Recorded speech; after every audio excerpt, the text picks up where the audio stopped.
Welcome everyone to the Langley Adams Library in Groveland. And I wanted to first mention a few programs that are going to be coming up. First, there's going to be the Wingmasters at the Nichols Village on Monday, this coming Monday, at 6 p.m. And that's for anyone ages 6 and up. So if you have children or grandchildren you'd like to bring, you're welcome to go to that. And they'll have some live birds of prey that you might like to see. The next program after that is going to be Shorelines, and Edwin Lynn, who was a Unitarian minister and also architecturalist, wrote this book, Shorelines.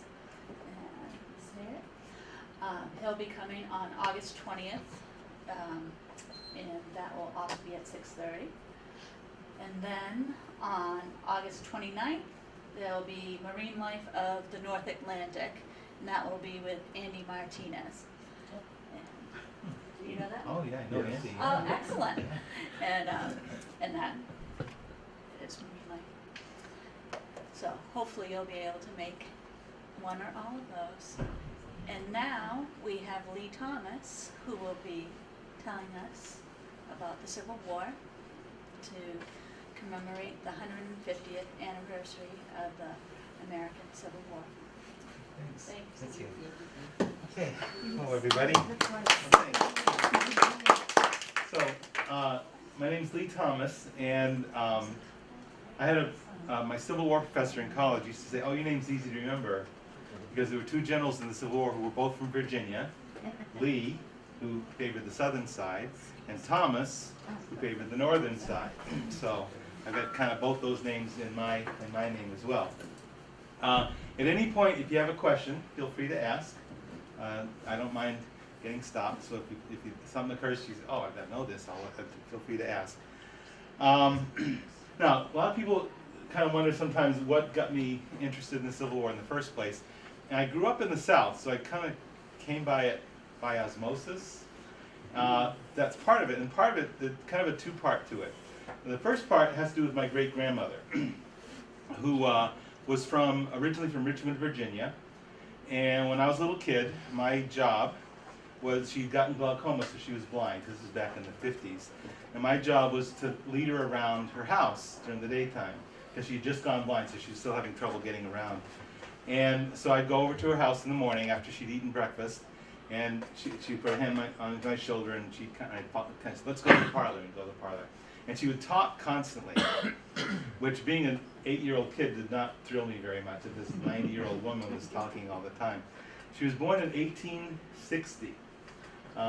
So that's, I think, an interesting thing about American history in general, that here you stand before you, a guy who's not that old, but I know somebody who was born in 1860. That shows something about our country's history, you know. So she would talk constantly, and I would not really pay that much attention because I was a little kid. But one day we were walking from one room to the other, and she said, "And then when I was 5 years old, I met Abraham Lincoln." And I said, "What? Wait, what?" and because what happened was that after Richmond was captured by the North, a week before Lincoln was assassinated, exactly a week before he was assassinated, he went on a trip to Richmond to check to see what they needed. There's a picture here. These pictures, if you get a chance to look at them afterwards, these are northern views and these are southern views. This is Richmond. You can see it from where you are. It was not in very good shape. And so Lincoln went there to check to see what they needed. What did they need? Medical supplies? Did they need food? What did they need? My grandmother happened to be in Richmond. My great-grandmother happened to be in Richmond because her father fought on the side of the South in the Civil War. And they lived in the countryside, but he he was smart. He said, most of the fighting is going to happen in the countryside, so why don't you move to Richmond where it's safer, which it was until the end. And so that's why she was in Richmond with her mother. When Lincoln got there, he went by boat. The boat landed at a landing just at the bottom of it, and at the top of the hill was the Capitol. So he was walking up the hill, and my great-grandmother and her mother were standing there. They'd gone shopping or something. They were standing by the side of the street, and Abraham Lincoln noticed her. And if you see family photographs, you've seen my great-grandmother's picture. She's a little tiny, she's a perfect southern look, blonde banana curls, blue eyes, she's a cutie pie. And he noticed her, and because he liked little kids, he stopped and he picked her up and he talked to her for a while. And he asked her name, and her name was Miranda Shipley. And he said, oh, my great-aunt's last name was Shipley. And apparently since found out that his great-aunt was her great-aunt. So they kind of, but they didn't know that at the time. So, so I thought, well, this is a really cool story. Then when I went to college and I was studying the Civil War, I began to kind of say, was that a real true story? I'm not really, I was kind of questioning it. And I was reading a book about the last week of the Civil War. And it had a chapter about him going to Richmond. And it says in the chapter, and as he was walking up the hill, he saw a little girl, and he stopped and he picked her up and he talked to her. I said, I know that, I know her. So it was proof to me so that kind of, as a kid, it sparked my interest. Growing up in the South, where they've never really gotten over losing, kind of sparked my interest. There's extra chairs over there if you want to grab one and sit down. I'm going to get some from this side. Oh, okay. So that we don't All right. disturb everybody. So the other thing is this letter that I read when I was in college, when I was reading a lot of source documents. This is a letter that Abraham Lincoln wrote to the mother of several. She had lost 5 sons in the war. She lost 5 sons. Her name was Bixby. She was from Boston, Massachusetts. And this is the letter he wrote to her. I get kind of emotional, so I'll do this. Okay. It says, Dear Madam, I have been shown in the files of the War Department a statement of the Adjutant General of Massachusetts that you are the mother of 5 sons who have died gloriously on the field of battle. I feel how weak and fruitless must be any words of mine which should attempt to beguile you from the grief of a loss so overwhelming. But I cannot refrain from tendering to you the consolation that may be found in the thanks of the Republic they died to save. I pray that our Heavenly Father may assuage the anguish of your bereavement and leave you only the cherished memory of the loved and lost and the solemn pride that must be yours to have laid so costly sacrifice upon the altar of freedom. Yours sincerely and respectfully, Abraham Lincoln. So, those 2 things, really, I said, wow, I got to know more about this. I could spend, my time is about an hour, I could spend 6 hours with what stuff. So that's why I said if you have any time you want to ask questions, feel free to stop me. What I thought I'd do, just kind of give you a general overview of what it was like just to be kind of an average guy fighting in the Civil War. The first thing that kind of staggers the imagination sometimes are the casualties. When you realize the population of the United States when the Civil War started was 38 million, okay? 2.5 million Americans were killed or wounded. That's 1 out of 17 were killed. So everybody in the United States, everybody knew somebody that was killed or wounded. Now the killed and wounded, I used to tell people 620,000 were killed. Last spring, recent scholarship has come out that says it's not 620,000, it's 750,000. They were off by that much. Because America was not real good at keeping records in those days. And so what happened, I was listening to the scholar, what they did was they compared census records between 1860 and 1870. And they noticed there's a lot more guys missing from the census records in those 10 years. And they realized that they were ones who had been killed in the war. So that, if you kind of did it by modern, if you compared it to modern numbers, that'd be like if we fought a war and 8 million Americans were killed in the war. Can you imagine what that did to a country? What it did to the society, what it did to the culture. The North wasn't physically damaged too much, but obviously what it did to the North psychically is kind of hard to imagine nowadays. As I said, the South never really got over losing. I grew up in the South, and what I learned about the Civil War when I was a kid was very different from what I learned about the Civil War when I went to college and actually studied the Civil War. Even something as basic as the names of the battles. The South has one name for the battles, and the North has another name for the battles. The North, their names are based on geographical features, because that was the United States Army's tradition. It still is. I mean, think about famous battles in history, the Battle of the Bulge and things like that. They're named after geographical areas. The South named it after the nearest town. So the first battle of the Civil War is called Bull Run by the North and Manassas Junction by the South. And one of the biggest battles of the Civil War is called Antietam by the North, and Sharpsburg, because Antietam was the river that was there, Sharpsburg is what it's called in the South. First big battle, we call Shiloh in the North, they call Pittsburgh Landing in the South. So it was, even that shows kind of a dichotomy. One of the things I think is kind of a fascinating thing, Vicksburg, the last city on the Mississippi River to fall to the south, to the north rather, the last city the South held on to, they fell on July 4th, 1863. Mississippi, where Vicksburg is, did not celebrate July 4th until the 1970s. They refused to celebrate July 4th. They were so upset about losing.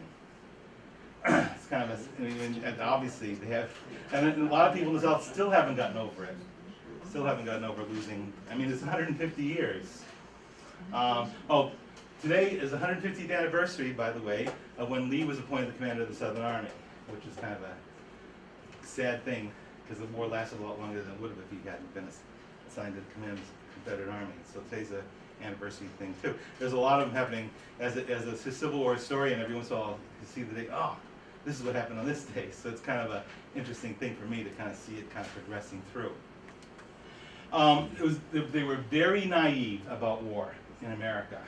I mean, all that they knew was the Revolutionary War, which was a very minor war. I mean, it lasted a long time. It was important to us historically, but as far as wars go, I think that there were a total of about 2,000 casualties in the whole Revolutionary War on the American side, and hardly any when you think about it, compared to the Civil War, when you got 2.5 million.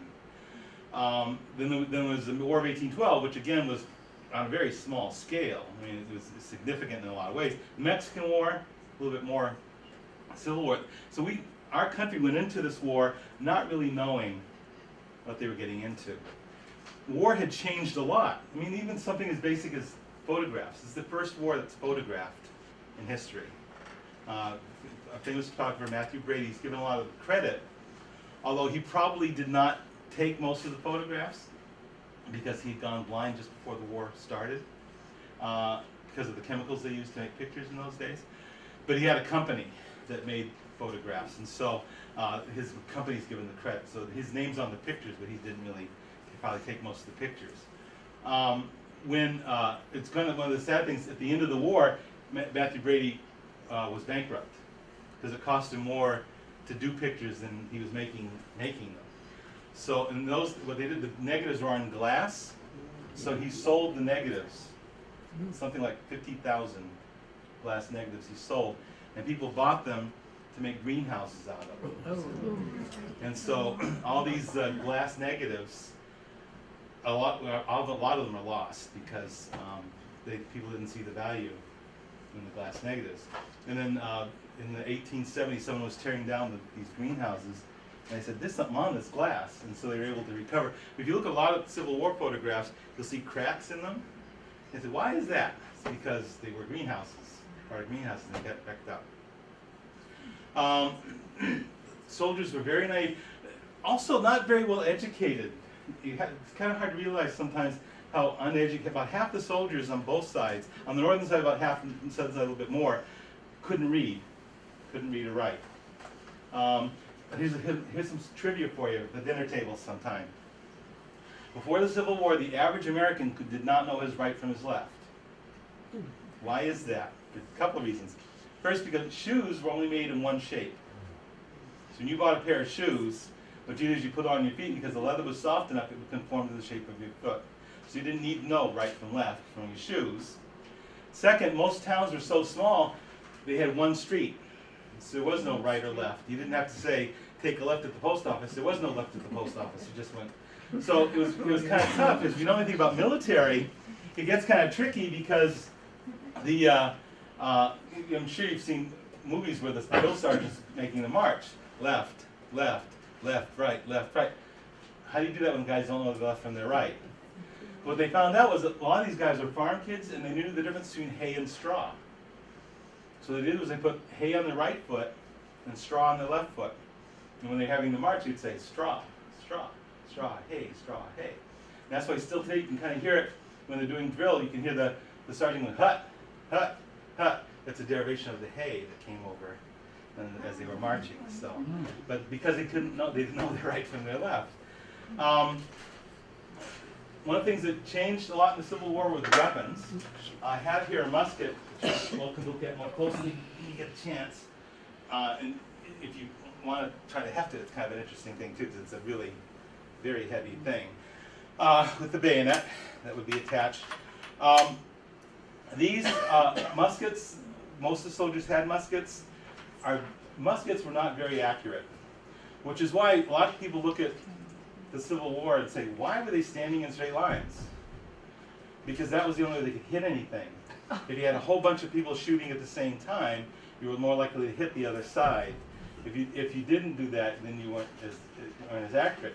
People kind of laugh, you know, like when people talk about the Revolutionary War, they say, oh, those dumb British stood in straight lines. Everybody stood in straight lines. It was the only way you could hit anything. It had nothing to do with being dumb or not knowing what you're doing. If you're going to hit something with a rifle, and this one, the barrel, you may notice, is slightly bent. It's broken, so you don't have to worry. The barrel is slightly bent. I was talking to the person who owns this, and he wasn't sure why, but my theory is that at some point during a battle, these get very hot because you've got explosions going on. I think sometime during the battle, he picked it up by the barrel and used it as a club. And because the barrel was hot, it was soft, and when he hit something with it, it bent the barrel slightly. So it was no good anymore after that. A weapon like this, at the beginning of the Civil War, if you were really good, you could fire and reload this 2 times a minute, if you were really good at it. As time got on, they would have drills, and some of them got to 3 or 4 times a minute, which is not a lot when you compare to like nowadays when they can fire like machine guns. But they decided, okay, we got to speed this up a little bit. And what they did is they came up with cartridges, little packets, and everything. Before, what you would do is you would put some powder in, then you'd put the ball in, then you put some cloth in, and then you would use the flint from the here would hit and cause the spark, set off the explosion, and so on. That's why it was so slow. What they came up with, a Frenchman by the name of Benet came up with, was a packet. So all I do was like tear the top off the packet, drop the whole thing in. You didn't have to do the 3-step process, which sped it up to like 4 or 5 times a minute shots, which when you've got mass troops was enough to cause a lot of damage, which is why you have 2.5 million casualties in the Civil War. So the musket changes, and by the end of the Civil War, a lot of people say is like the first modern war in a lot of ways. It's the first war that had machine guns. It was the first war that had trench warfare. It was the first war to have long-range artillery. It was the first war to have armored ships.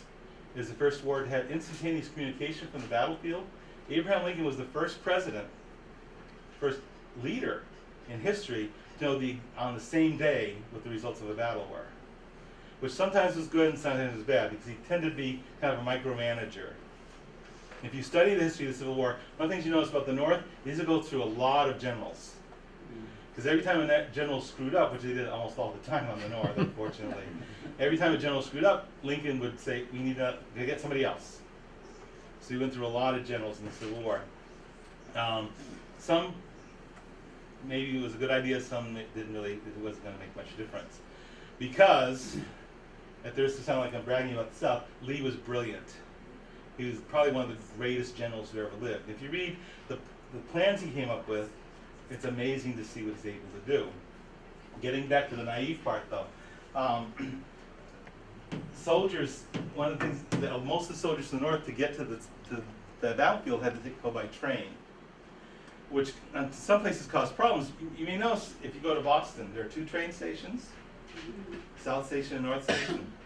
South Station for the trains in the south, North Station going north. and they're not. You have to walk through the town to get to them. Well, there were lots of times when Northern troops were going south, and they were going through cities that weren't very pro-North. A good example, one of the best examples, or saddest, is Baltimore. They were going to Washington D.C. They go to Baltimore. They get to North Station in Baltimore. They had to march through Baltimore and get South Station to get to Washington D.C. It caused a riot because Baltimore was pro-South. They have Northern troops marching through their city, just drove them wild. But one thing that I always think is kind of cute about the Northern, especially the Northern soldiers, is part of them being really naive. They discovered as they were traveling to Washington D.C. by train, the girls were like nuts about these guys in uniform. And one of the things I thought was kind of it says a lot about the time. People, when they would hear that a troop train was coming through, even if the town didn't have a train stop, what they would do is they would create what they called a tableau. And they'd get a lot of people in the town to dress up in costumes, usually like Revolutionary War type, and they would pose as the trains were going through. So the soldiers would have this thing, they would see this view of all these live actors dressed up in Revolutionary War costumes or War of 1812, and that was kind of like the entertainment on the way to Washington D.C. So they'd say, "Oh, the train's coming," and the train would come through, and it'd pass them by, and they'd say, "Oh, that was really," and they would kind of psych them up. But the other thing is that when they'd stopped, a lot of the Northern girls would kind of flirt with the soldiers. That hasn't changed much, at all, has it? But they would flirt with the soldiers, and what the soldiers discovered was if you gave a girl a button off your jacket, she'd give you a kiss. So there were a lot of soldiers who arrived in Washington, D.C. with no buttons whatsoever. I got a lot of kisses, but I might have to hold my pants up. So that naivete is part of it. They had no idea how to live in groups. Most of them were farm kids. Even the guys who lived in the cities, a lot of them were immigrants and had only been living in the cities for a few years. So the idea of living with thousands of other people was something that was way beyond their concept, which is why a large percentage of the people who died in the Civil War died of diseases they caught in the camps, typhoid, cholera, food poisoning. They had something that the Northern Army used to call the grips, and it was stomach cramps and diarrhea, and it was like the thing that everybody got. Everybody got it at least once. And if you were in good health before you got it, you'd be okay. Health knowledge was very basic, very primitive. They didn't know anything about germs, for example, so they weren't really good about keeping themselves clean or where they lived. One of the things that amazes a lot of people sometimes, when the Civil War started, there were only 275 surgeons in the whole country. 275 surgeons total. And you've got armies of 100,000 people fighting each other. Gettysburg is the perfect example. At Gettysburg, there were 57,000 casualties at Gettysburg and 85 surgeons. 57,000, 85. So a lot of people think that because of what they did in medicine was because they didn't know what they were doing. They knew a lot about what they were doing, but they didn't have time. You've got 85 guys operating on 57,000 guys. You have to, I remember in the old TV show, MASH, they used to call it meatball surgery. So get it done quick, save them if you can, but usually what it meant was removing a limb if they were shot in the arm or the leg. If you remember, if you've seen the movie Dances with Wolves, there's a scene at the beginning where he gets shot in the foot, and they're going to just cut it off. And the general says, "Oh, no, have my surgeon take care of it." Surgeons could take care of it if they had the time, and they didn't have a lot of other casualties to worry about. But basically, if you look at a doctor's kit from the Civil War, a surgeon's kit, it's a butcher knife, a bone saw, a needle and thread. That was it. So if you were one Matthew Brady photograph that kind of, I can close my eyes and still picture it, is outside a hospital tent at one of the battles, and the surgeon is standing there they always wore black, surgeons wore black, so that you couldn't see the blood stains on their clothes. And there's a surgeon standing in front of the hospital tent, and there's a door on two sawhorses that he's using as a sawhorse. They usually operated outdoors for the light. and behind him is a pile of arms and legs that's higher than his head. And he's saying with the bone saw, it's kind of a creepy thing, but it really hits home. I mean, there was not much else they could do because they were just overwhelmed. And then again, using Gettysburg as an example, when the Battle of Gettysburg was over, it lasted 3 days. When it was over, the Southern Army took off because they didn't want to get captured they didn't want to get surrounded by the Northern Army. The Northern Army chased them. So you had 57,000 killed and wounded people lying around Gettysburg. The population of Gettysburg at that time was 700. Wow. So you had 700 people in the city of Gettysburg, and most of them were women and children. There were very few men there. They were all fighting the war. Old people, women, and children. Those 700 people had to take care of 57,000 killed and wounded. If you look at pictures of the Gettysburg Address, when Abraham Lincoln went to dedicate the cemetery, the battle was in July. He went there in November. If you look at pictures, most of the people in the crowd have masks on, surgical masks. And people look at the picture and say, August, September, October. 4 months later, why are they wearing masks? Because they still hadn't buried all the dead people yet. And how can 700 people bury thousands and thousands and thousands of corpses? It was overwhelming for the people in the cities as well. One of the things I think is remarkable at Gettysburg, only one civilian there were 3 days of fighting in that city, and only one civilian was killed. There was a young girl who was sitting in her kitchen, and a cannonball came through the kitchen and hit her and killed her. She was the only, that's remarkable when you think about it. Both sides tried really hard to make sure they didn't hurt civilians. Questions? Let me take a breath and see if there's any questions. Sometimes I rush into these things. It's a topic that's very dear to my heart, so I want to. Questions? I heard at a battle, there was so much smoke that they had to stop and let the wind blow it away from them. Well, the gunpowder they used was black powder, which causes a lot of smoke and caused a lot of confusion. But also, because it was black powder, caused lots of sparks. And if it was dry, like what summers we've had around here lately, it would set the field on fire. In a lot of battles, the Battle of Shiloh, and several of the other battles in Tennessee, so a lot of the guys who died in the fire afterwards because they were wounded and couldn't get off the field, and there was just too many wounded to get them off, so they burned to death. The Battle of the Wilderness in Virginia, the whole forest caught on fire, and you read descriptions by guys who were there, and the thing they remember most isn't the battle, it's hearing the people screaming in the woods as they burned, and they were filled with thousands of wounded people. So that's another reason why the numbers weren't real clear about. I mean, how many? The forest burns down. There were thousands. How many were there? Nobody knows how many were there that died. Yeah, so smoke from the gunpowder, smoke because it caught things on fire all the time. Those are two. And they would sometimes, generals would stop and say, "Wait a minute, you got to be able to see what you're doing." The thing that amazes me every time even now, I mean, I've been saying this for 40 years almost. The thing that amazes me is that these soldiers did this over and over and over again. I mean, to think that you lined up in lines. You look at photographs. Not sure if I've got one. Well, this one here, you can kind of see it. You look at photographs. The dead bodies are in straight lines.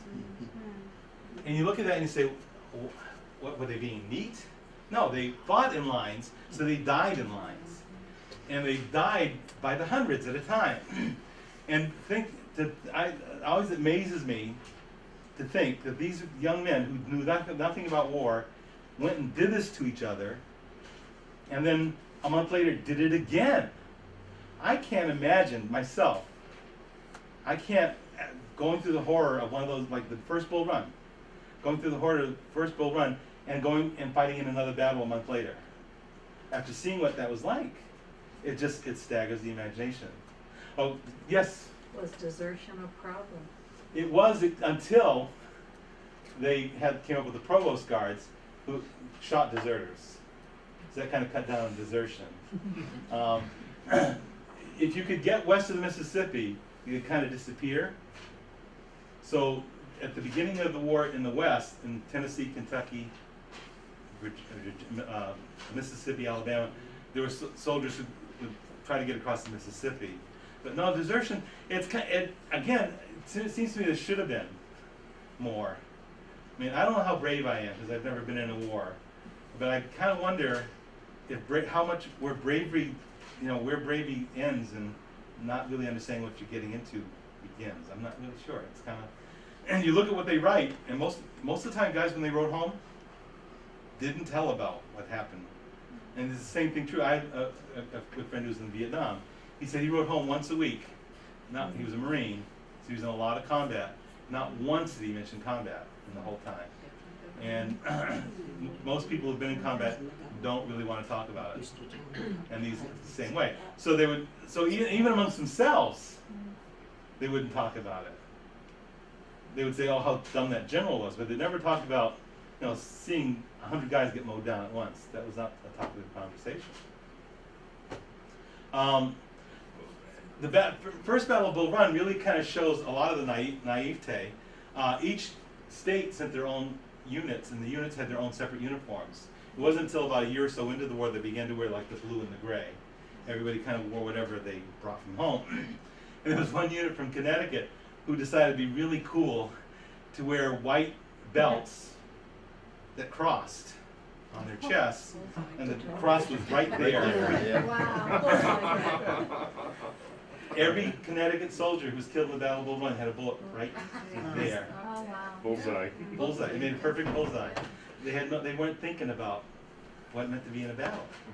The Zouaves in New York wore like Greek army with the kilts and the funny hats, and they really didn't think. And then for a while, both sides wore blue, which was really confusing. And then finally, somebody said, we should really get different color uniforms. And so that's why they began to use, like the flag that's in the reading room there is a regimental flag. I'm guessing, I haven't been able to look at it closely, but my guess is it's a Civil War era flag because of the battle ribbons that are on top of it.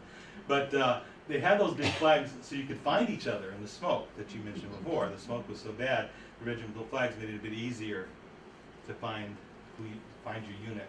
It was a big honor to carry the regimental flag, but I don't think I would have volunteered for it because it made it really easy for the other guys to see too. So, yes. How much did the North outnumber the South? Army-wise or population-wise? Well, both. Population-wise, the North was about 80% of the population lived in the North. So only about 20% of the population lived in the South. Army-wise, the North, and then on the Eastern Front, the average Northern Army was 100,000 men. And the average Southern Army was 50,000. Which makes Lee's achievements even more amazing. To think that he's usually outnumbered 2 to 1. One of my favorite stories is one of the first times the North was going after Richmond. They decided to go by the water route, go along the Atlantic and go up the James River and go after Richmond that way. And this is before Robert E. Lee was in charge. And the general who was in charge trying to stop them was a guy by the name of Magruder. And the North coming towards them had 60,000 men. Magruder had 5,000 men. He was supposed to stop them. So what he did, Magruder had been an actor before the war started. So what he did was he found a supply depot with extra uniforms. And so what he had them do, he had his 5,000 men dressed up in uniforms, march across the top of a hill, and on the other side change uniforms, run around behind the hill, and march across the top of the hill again.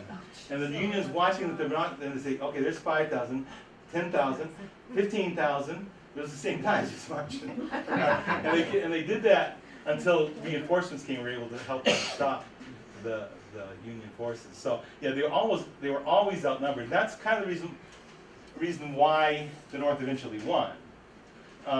At the end of the war, the last year of the war, after Gettysburg happened, and Grant was put in charge of the Union Army, Grant decided that the North had not been fighting the way you should fight a war to win a war.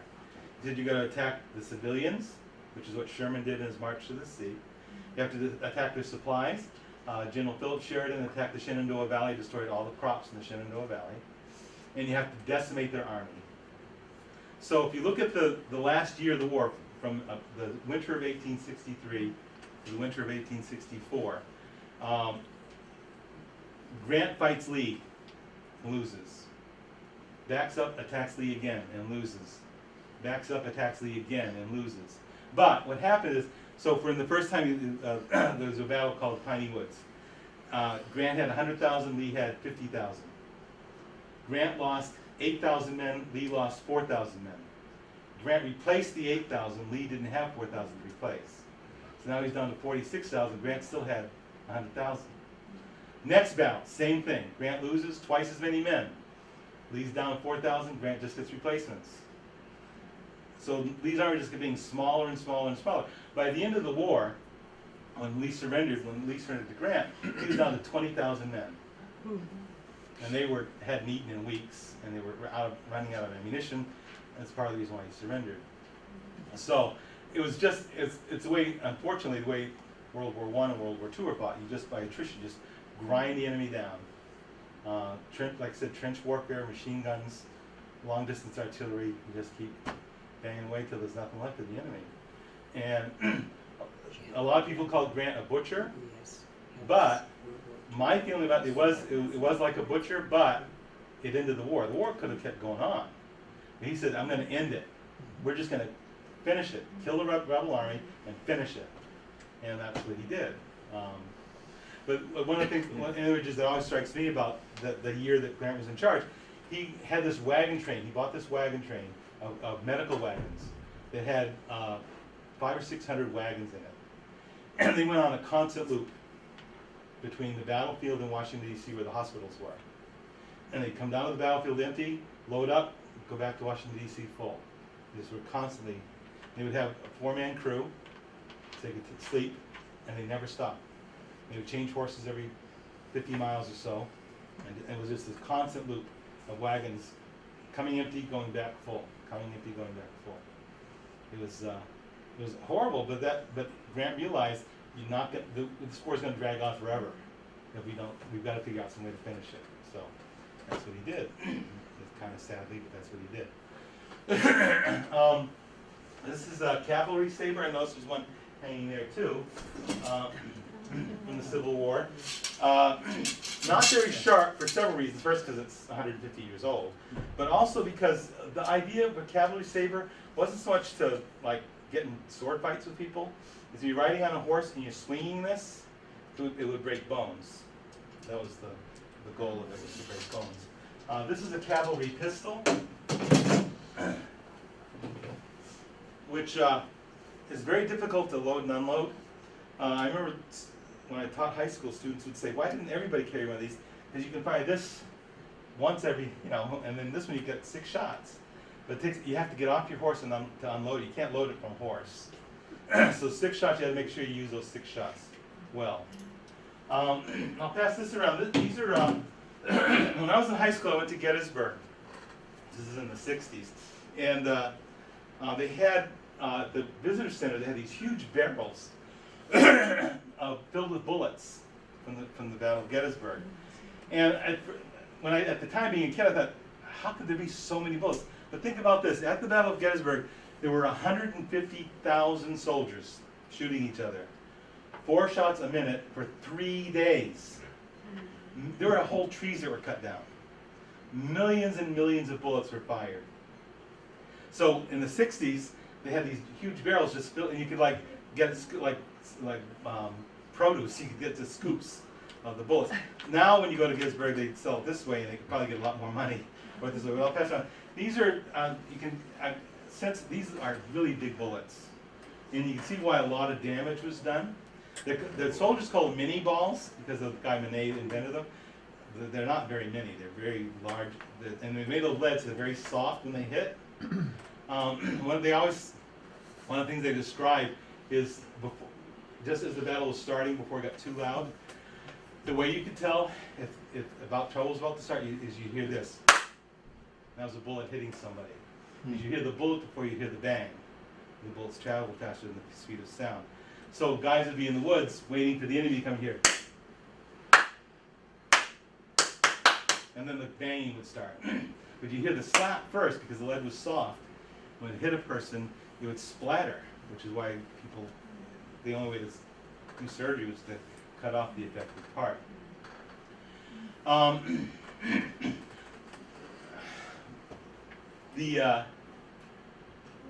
one of the things that struck the North for the first time at the Battle of Shiloh, there were 3 big battles in the Civil War, really huge battles. And there were altogether there were 67 big battles, 120 smaller battles, but 3 huge ones.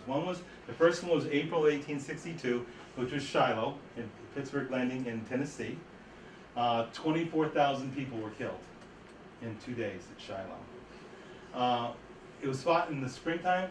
One of the images that always strikes me about Shiloh is was covered with peach orchards, and one of the soldiers said that it looked like it had snowed pink because the trees were just blossoming when the battle started, and it just shredded the trees. The fighting shredded the trees.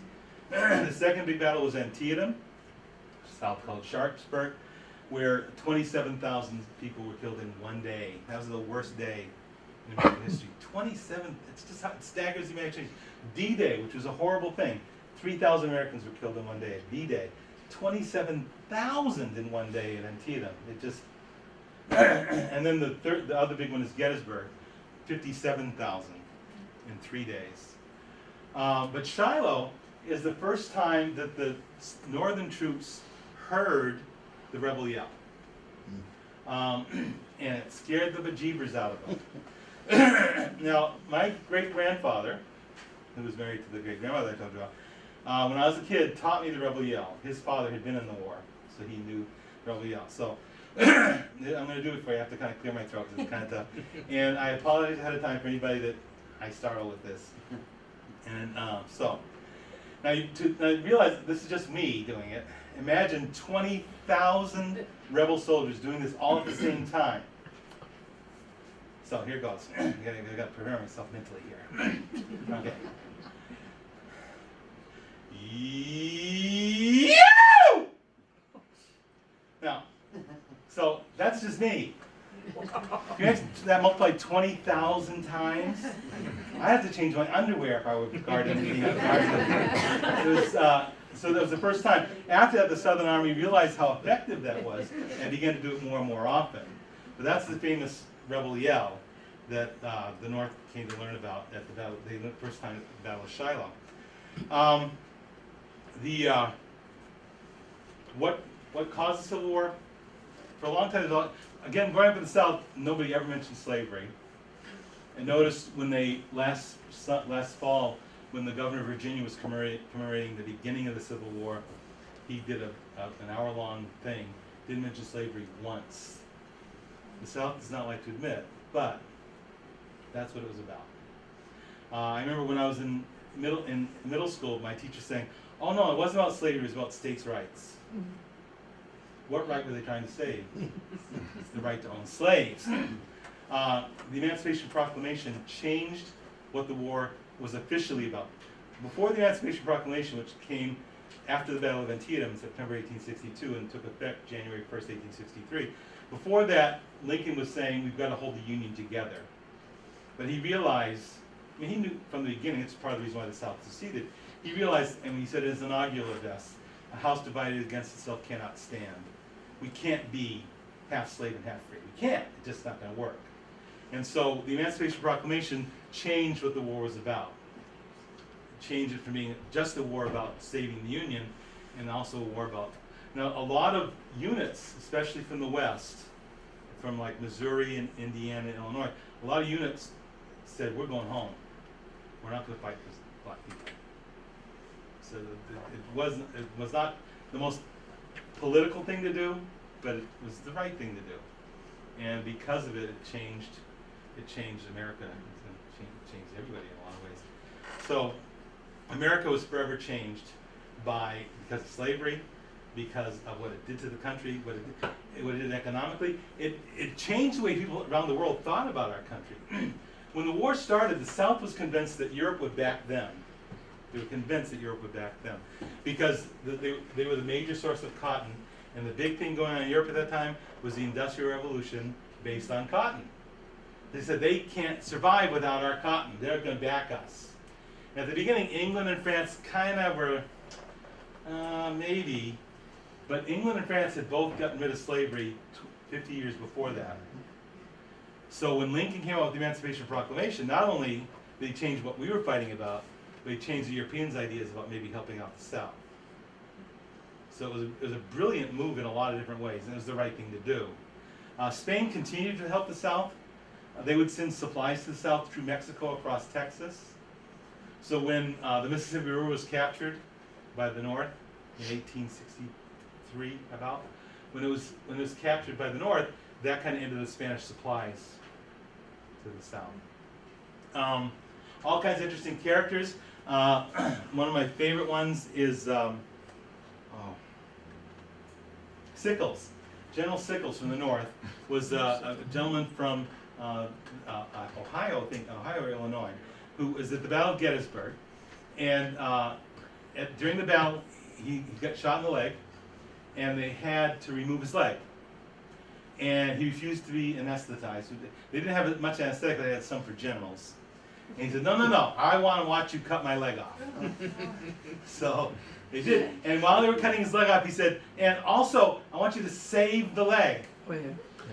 And so they cut his leg off, and they said, well, what do you want us to do with it? And he said, grab some whiskey, fill up a barrel, and put the leg in the barrel of whiskey.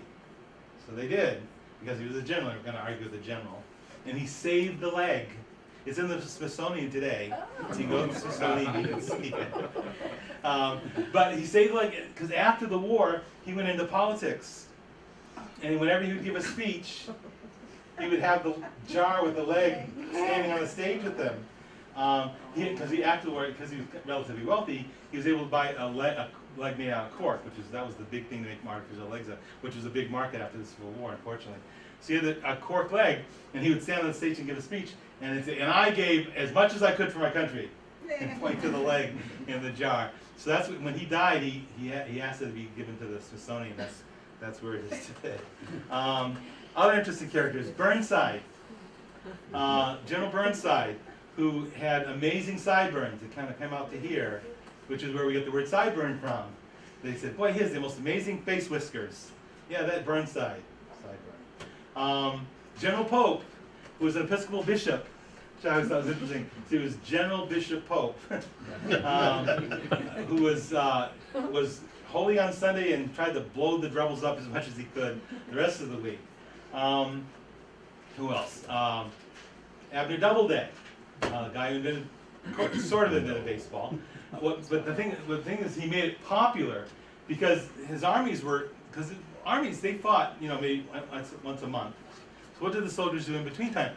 He encouraged his soldiers to play baseball. So it was because of his soldiers playing baseball that baseball became kind of popular. It hadn't been very popular before that. So that he kind of changed that part. Famous people let's see, John Singer, who invented the sewing machine, was a private soldier in the Civil War. Horace Greeley was an officer in the Civil War. Teddy Roosevelt's dad which is why Teddy Roosevelt was Republican, because he fought on the northern side. So Teddy Roosevelt said, if you're gonna be a Northerner, you have to be a Republican. And so, which is interesting because, not trying to get too political, Teddy Roosevelt could never be a Republican today because he was way too progressive. But then, because his father was this veteran of the Civil War, veterans of the Civil War. This is thank you for bringing this out. Our guess is that these are guys from the area who fought in the Civil War. They're they're the Groveland guys. They're the Groveland guys. That's what I'm thinking. That's what I thought. Veterans from the Civil War were in Memorial Day parades right up into World War II, into the 1940s. Because I mean, think about it. If you survived it, one of my favorite people in the Civil War is Chamberlain, who was from Maine, who held the Union left flank at the Battle of Gettysburg and won the Medal of Honor for what he did there. Chamberlain was a college professor before the war started, taught philosophy of all things, and survived the war, was wounded several times, got a Medal of Honor, went back to Maine, went back to being a teacher, and every year on the anniversary of Gettysburg, until he was like in his 80s, he went back to Gettysburg and went to where he fought on that day. So those guys, you know, if you were healthy enough and survived the war, those guys lived for a long time, because they went through adversity, and adversity made them stronger. Expressions, verbal expressions that come from the Civil War. A lot of interesting ones. I want to just a couple I've got here listed. I don't forget. Blockhead. You blockhead. Where does that come from? Where it originally came from was at the time of the Revolutionary War, women's wigs and men's wigs were sold on fake heads made out of blocks of wood. So you kind of looked like a person with the hair, but you were just a block of wood. In the Civil War, women's hats were sold that way, on block wood heads. So it became, so if you were really stupid, you have the brains of a blockhead, which is where that came from. Let's see. A breadbasket is a Civil War expression for this area. Bushwhacker is an expression out in the West. There was a lot of guerrilla warfare out in the West, and especially Southern forces used to hide in the bushes. And so if you were a Northern force and had to fight them, you had to go into the bushes and fight them, which is where the word bushwhacker comes from. Chief cook and bottle washer. Lots of times, the guys who did the cooking did everything because they didn't have enough people to spread around. So not only did they do the cooking, they also did the dishes, which was not common in those days. Conniption fit. Originally that came from being corrupted, but it kind of changed its fit to be tied. Galoot.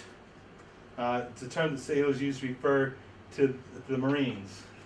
They thought they had big ears. They call them galoots. The whole shebang, one of my favorites, is when in the Union Army, the soldiers were given half a tent when they joined up. And it had buttons on one side. And the idea was that you would pair up with another guy, and you put your two halves together and make one whole tent. Well, the guys who were from Ireland thought the half tents looked funny. They said, it looks like a temporary bar that we have in Ireland, which is called a shebang. What they would do is they would get a canvas top with sticks holding it up. And so if you put the two shebangs together, you get the whole shebang. That's where that came from. Highfalutin, meaning you fly higher than you should. Hunky-dory, which is, there were a lot of Dutch guys in the Navy, and that's what they called the lifeboats, and the Dutch called them in the Dutch Navy, and it kind of spread into ours. Son of a gun, that's another Navy term. It comes from, the United States Army used to have ladies who were not very nice who used to follow the Army around and do things that they shouldn't be doing. And which has another story. But the sailors used to be aggravated because they didn't get that because they were on ships. So what they do is when they were in port, they would invite these naughty ladies on board the ship, and the only place there was room to meet these naughty ladies was by the cannons.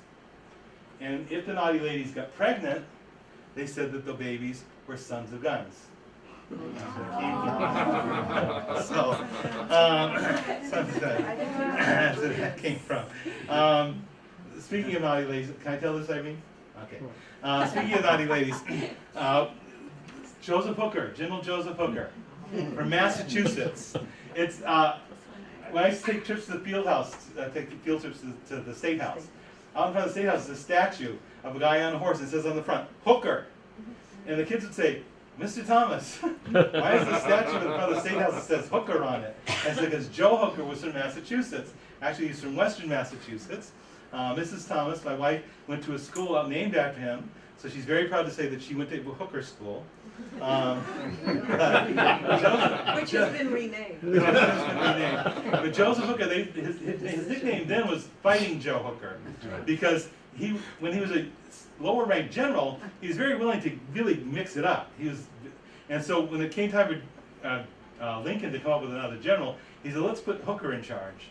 Now, before Hooker had been Pope, the Bishop Pope, General Bishop Pope, Pope, being the religious guy he was, banned these ladies from going anywhere near the Union Army. To keep them away. This is unchristian. It's just not right. Keep them away. So, which made the soldiers very unhappy. So now Hooker takes Pope's place, and Hooker says, it's dumb. The guys are going to do this anyway. It's wrong. The ladies need to make a living. It's wrong to ban them from the camp. So he said, okay, if they want to come and live, they would never allow in the camp, but they could like park themselves outside camp. He said, they want to follow us around, that's okay with me. So reporters began to refer to these ladies as hookers girls, because he allowed them to come, and so the term kind of changed to these young ladies who shouldn't have been doing what they were doing, but these moms didn't tell them different. Scuttlebutt, that's the name of the water keg on a ship, Yep. where the sailors get together and get a little sip of water in between. Powder monkey, there's a picture of a powder monkey here. Those are the boys, because the gunpowder was stored in very small spaces. They had boys in the Navy whose job was to crawl into the place where the gunpowder was and drag it out. And so that's why there were a lot of kids. There were a lot of kids in the military, drummers, buglers, powder monkeys in the Navy. A lot of kids saw this as a great adventure. They wanted to be part of the American, what was happening in America, part of the experience. So, so that's an expression that came from that. Let's see. Skedaddle. That was sergeants came up with the idea as a military formation, and what they discovered was it was a really good military formation for running away. So, skedaddle came from being just like a regular military formation to a military formation to get to, instead of just like panicking and running away, they'd get in this formation and say, let's skedaddle, and so they would. Slumgullion which is a kind of a stew, I guess, isn't it? I don't know, Slumgullion's kind of stew. It came from a lot of different languages. It came to be part of what the soldiers called whatever they ate. Their food was not, very rarely was good. Northern Army usually had hardtack, which is like crackers, but like tooth-breaking kind of crackers. If you wanted to eat hardtack, usually what we did is you boiled it. So imagine boiling crackers and eating, and beans, hardtack beans, sometimes meat if they could get it. Both sides, one of the things that kind of went with them was wherever they went, chickens and cows and goats and other edible things tended to disappear whenever the army showed up because they wanted something besides hardtack. The Southern Army didn't even have that. One of the things that soldiers said they missed the most was coffee. It was because of the war, especially on the southern side, because of the Union blockade of the ports, coffee became really hard. So a lot of soldiers would get acorns and run off make that in the coffee. They missed that. The blockade was an important part that really kind of strangled the South. North came up with something they called the Anaconda Plan, the snake. And it's a plan that they basically followed eventually, was they would capture the Mississippi River, cut Texas and the western states off from the rest of the southern states, and then capture the capital. Most of the fighting was trying to capture the capital, which they didn't do until the very end. And most of the northern generals who kind of banged their heads against the wall and didn't really accomplish anything were people who were trying to capture the capital and not being very successful at it. Questions? Yes? What about the role of women? I mean, what did they contribute? Well, it's interesting. If you go to the cemetery in Concord, Massachusetts, where Louisa May Alcott's buried, if you go to the where Louisa May Alcott is buried, she has a Civil War Veterans Medal on her tombstone. And people look at it and say, how come she's got, because she was a nurse in the war. A lot of people thought it was wrong for women to be nurses. So most of the nurses in the Civil War were men. Let's see, not Whittier, the other guy. But most of the nurses were men. There were some women who were spies, which they were better than men usually at being spies because people said, well, they're women, they're not going to do anything. So there was one woman spy who was in Washington, D.C. He used to throw parties 2 or 3 times a week for congressmen. And the congressman would drink a lot, and they'd say, next week we're going to attack Richmond again. and they'd say, how does the Southern Army know we were coming? I don't understand. And this woman, she had kind of interesting finish because when they discovered her, she ran off to England. And towards the end of the war, she came back again. And she had lots of gold that she made during the war. And her ship sank, and she tried to save the gold. Bad idea. She sank to the bottom of the ocean. That was in the but a lot of women were spies. Harriet Tubman was a spy for the North in the Civil War, but she knew the South really well. But basically, I mean, if you asked at that time, what's your wife doing? Praying for me to come home. That, a lot of times that was all you could really do. A lot of them would send care packages, which didn't often make it very far. One thing I think is going to be cool is the number one bestseller in America at the time of the Civil War was Les Miserables by Victor Hugo, and the number 2 book that soldiers carried with them in the Civil War was Les Miserables.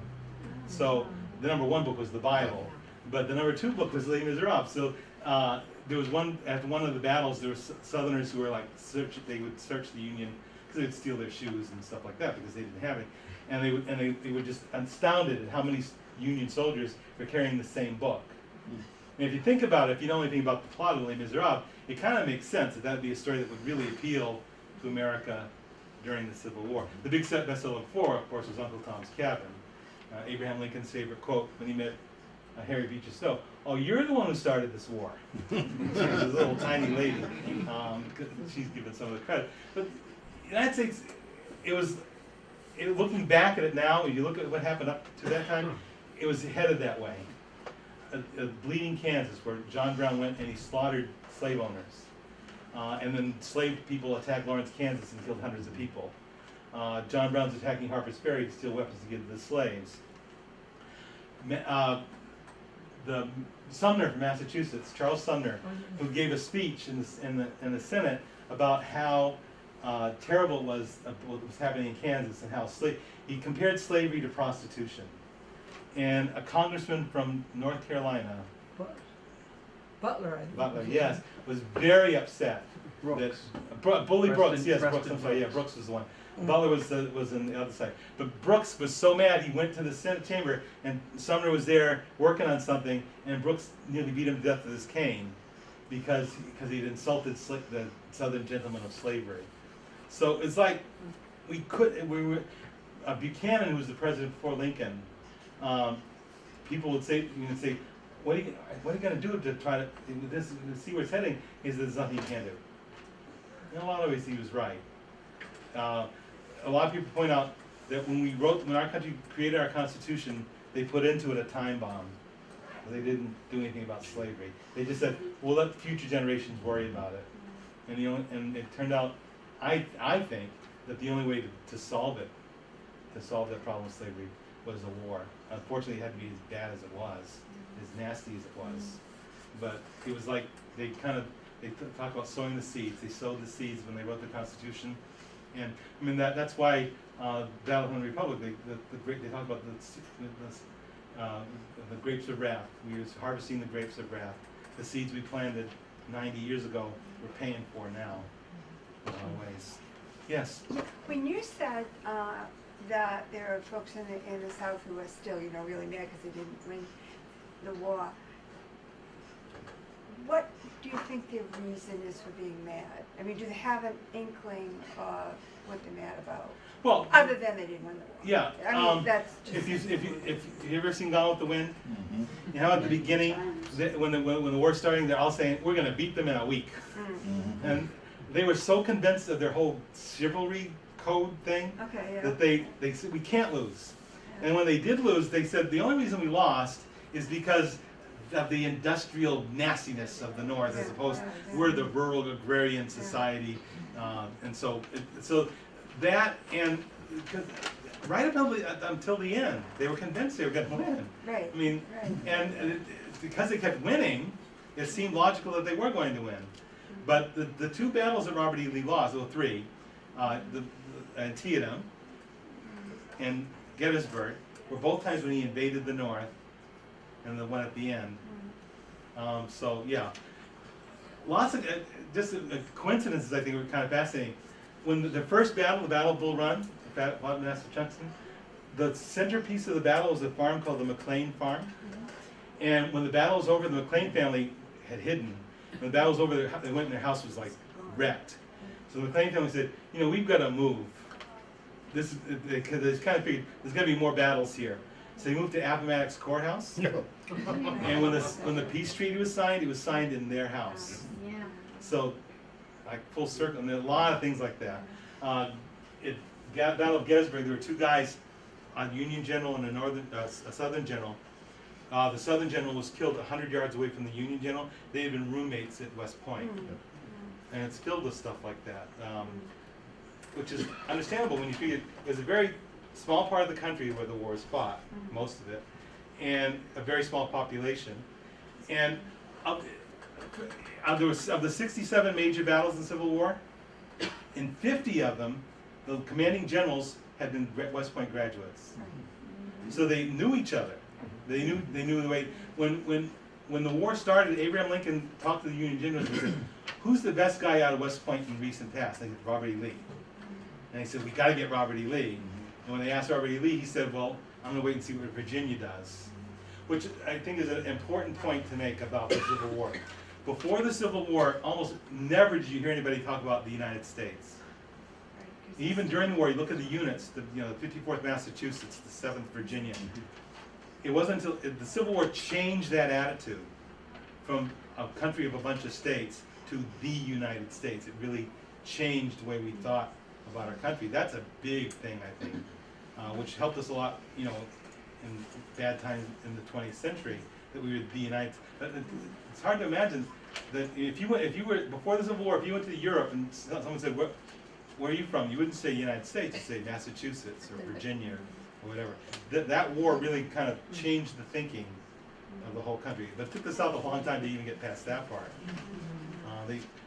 I know Southerners today still, relatives of mine, who don't call it the Civil War, they call it the War of Northern Aggression. Because from a logical point of view, that's true, because only 2 battles were fought in the North. Well, one kind of small one in Vermont. But only 2 big battles were fought. Everything was fought in the South. Which is why, at the end of the war, a third of all the horses in the South were dead. A third of all their horses. It just devastated them. And they couldn't get past that part either. You look at William Faulkner, and you can kind of get a sense of that when you read his stuff. That they just, I can't.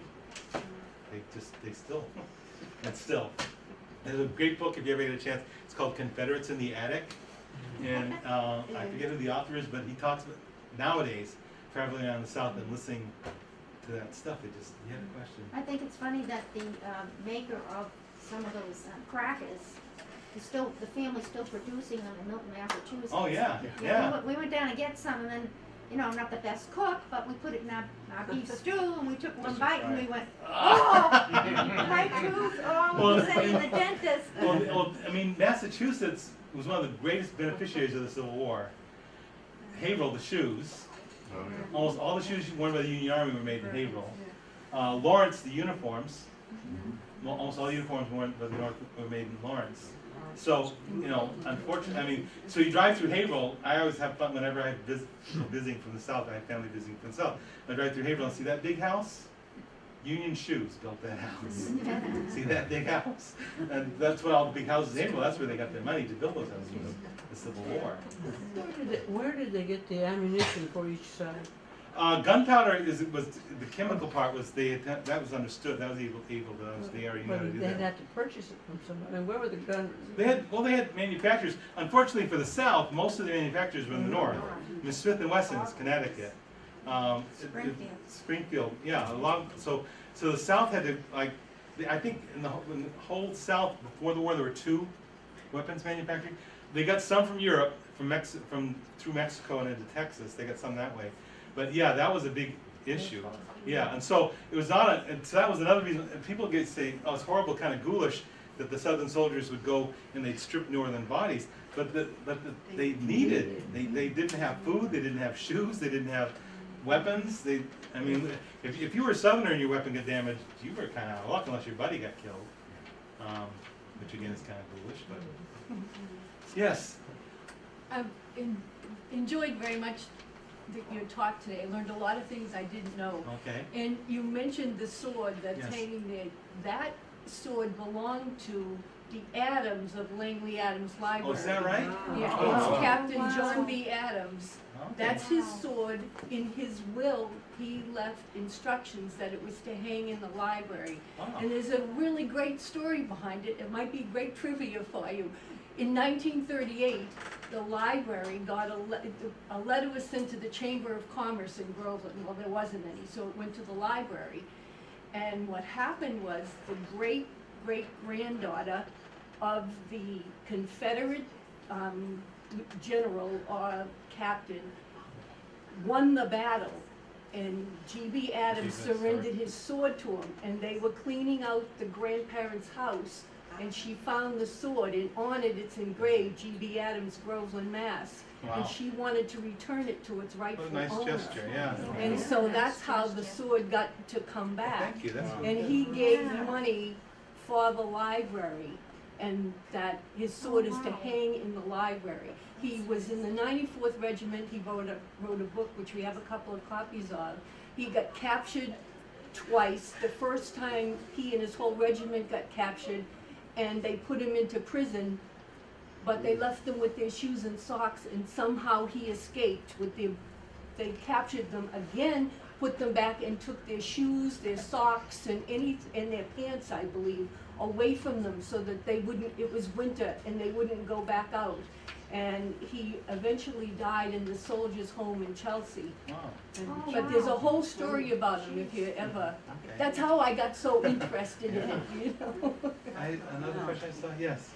We had some friends that went down to, when they were burying the remains of the Hunley Mhm. down in Charleston, I Yeah, believe. yeah, And, submarine, yeah. yeah, and these girls are Southern by, family background, but she makes her own dresses and she's a beautiful seamstress.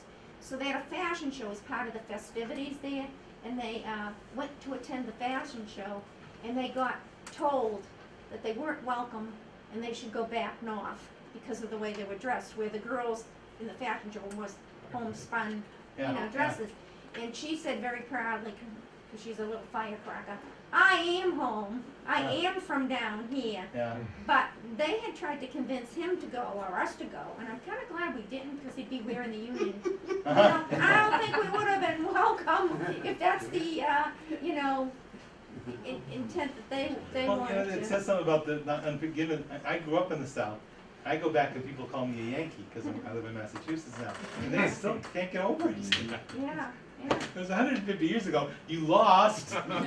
Get over get over it. But people. Yes. Right, and just an interesting tidbit. About 10 years ago, we had found some photographs, and my cousin called me down in Newport, Rhode Island, and it seems that we have a colonel who was a senior colonel on the Sickles 2nd Division. Oh, it must have been at Gettysburg then. Yes. Yeah. He was at Gettysburg, Chancellorsville, and Fredericksburg. And in his war record, it said that he had been hit 19 times by gunfire and had multiple saber wounds. Yeah. And we have a picture. Well, you said he was an officer, right? Yes. Well, officers sitting on horses when all this is going on. It's bad enough to be in a line, but sitting on a horse is, yeah, it's, Here he is here. You can see where his uniform has been repaired here. uh-huh. And he's got a brass hook here holding these 2 buttons. Wow. You can show it to everybody. This is a relative of yours, yeah? And he Yeah. signed his name, Brandy Station. We had to go down and Oh, verify Brandy it. Station, yeah? Yes, because they called you. part of it graffiti house, where, they went to but, Southerners also signed their name. It depended on who took over that little station, and they used it naturally as a hospital too. But on the 2nd floor, there he is. He must have been a tall man from where he wrote in beautiful cursive writing, John E. for Egbert Farnham. Huh. And so they allowed us, they were very nice to us. They had redone a wall. It was a bearing wall because they were going to restructure. There the weren't any building. signatures on that wall, so they let every member of the family sign. Oh, it. nice. And we're under like Curtis Lee or something. I said, oh my God, I'm under a Lee. I'm under a Lee. My family came from Ireland and Sturridge. We have no, A lot of the union recruiters were saying right on the docks as those Irish people were coming out over in steerage and signing them up as they were coming off the docks. Yeah. Just one little tidbit about Sickles, who lost his leg and had he was the last person, here's some trivia for you, he's the last person in the United States who killed somebody in a duel and didn't get arrested for it. And he did it across the street from the White House, in Lafayette Park there. Yeah. He had a duel there, some romance thing, but he was the last person, because he was a politician and he got arrested. Did you have a question? Yeah, what can you say about Robert E. Lee and either his views on slavery, did he own slaves? I know he had the big house that they turned into Arlington National Cemetery, you know. He personally was anti-slavery. He didn't own any slaves? It just Well, his seems- wife did. Okay. His wife was very rich. Same thing with George Washington. George Washington didn't own any slaves, but his wife owned hundreds. And people say, why didn't he free his slaves? Because they weren't his. And Robert E. Lee's kind of a similar kind of Well, thing. Washington did free his slaves in his will. He did, but When not he- until his wife died. They weren't going to be freed until his wife died. Because Right. they were a measure of her financials. So if freed The the slaves, it pro- would put her in poverty. So Right, but they were technically his property once he yeah, because married they were them. married, but Sure. he didn't. Same want thing with Lee then. It didn't want to hurt them financially. So Right.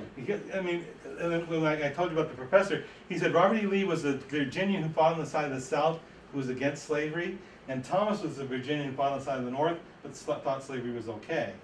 He was fighting for the Union. He wasn't. In fact, when the Emancipation Proclamation came out, he almost quit because he said, "Well, I can't fight a war about that." But yeah, it was so that was it's.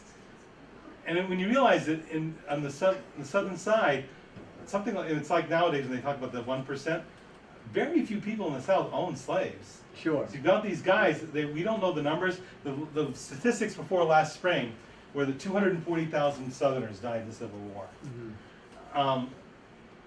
How many?